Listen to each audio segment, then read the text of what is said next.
Suasana perusahaan pagi itu terasa jauh lebih dingin dari biasanya. Darim melangkah keluar dari ruang audit dengan bahu yang merosot dan langkah kaki yang letih. Ia baru saja melewati interogasi panjang di mana tim audit menuduhnya sebagai mata-mata perusahaan menggunakan rangkaian bukti yang telah dipalsukan secara rapi. Namun, siksaan itu tidak berhenti di ruang audit. Kabar mengenai keterlibatannya dalam kebocoran informasi perusahaan telah menyebar seperti api. Saat menyusuri koridor, Darim harus menghadapi sanksi sosial dari rekan-rekannya. Mereka secara terang-terangan mempertanyakan integritasnya, bergunjing tentang apakah ia memalsukan latar belakang saat melamar kerja, hingga tuduhan keji bahwa ia adalah mata-mata yang selama ini dibicarakan. Cemoohan itu terdengar jelas di telinganya, membuat Darim merasa sangat tertekan dan nyaris runtuh karena fitnah yang tak berdasar tersebut. Setibanya di lobi utama, Darim mendadak berhenti. Ia merasa tidak sanggup lagi melangkah di bawah tatapan menghakimi. Di saat ia berada di titik terendahnya, Ji-hyuk tiba-tiba muncul. Tanpa memedulikan status jabatan mereka atau pandangan sinis orang-orang di sekitar, Ji-hyuk melangkah lebar dan langsung menarik Darim ke dalam pelukannya. Ia mengabaikan segala batasan profesional di tempat kerja dan membuat semua orang yang melihatnya terkejut. Darim yang terkejut berbisik dengan suara rendah, mencoba memperingatkan Ji-hyuk agar tidak melakukan ini di depan umum karena semua orang sedang melihat ke arah mereka. Namun Ji-hyuk tidak bergeming, ia sama sekali tidak peduli dengan pandangan orang lain.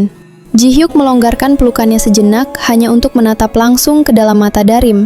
Ia kemudian mengucapkan kata maaf yang membuat Darim bingung. Ji-hyuk merasa telah gagal melindungi Darim dari ketakutan saat menghadapi tim audit sendirian.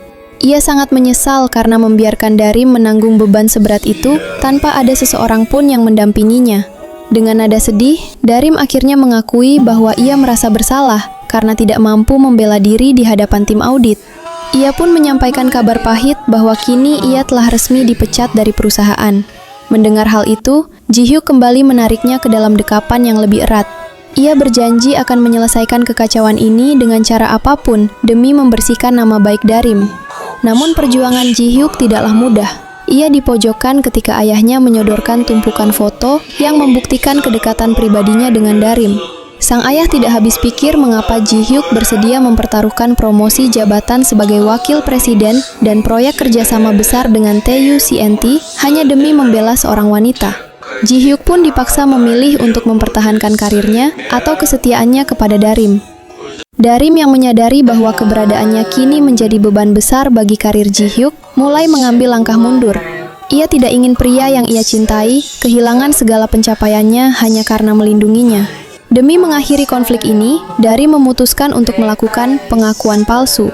Ia mendatangi Ji-hyuk dan menyatakan dengan dingin bahwa dialah yang membocorkan rahasia produk perusahaan. Hal ini ia lakukan semata-mata agar Ji-hyuk berhenti membelanya dan kembali fokus pada karirnya. Alih-alih merasa terbantu, Ji-hyuk justru merasa sangat kecewa dan hancur. Ia tidak menginginkan pengorbanan semacam itu. Ia hanya ingin Darim mempercayainya untuk menyelesaikan masalah ini bersama. Namun keputusan Darim sudah bulat. Ia memilih untuk pergi meninggalkan Ji-hyuk dalam kekecewaan yang mendalam, sementara ia sendiri menanggung beban fitnah sendirian demi memastikan Ji-hyuk tetap berada di puncak karirnya. Menurut kalian, apa yang akan terjadi selanjutnya?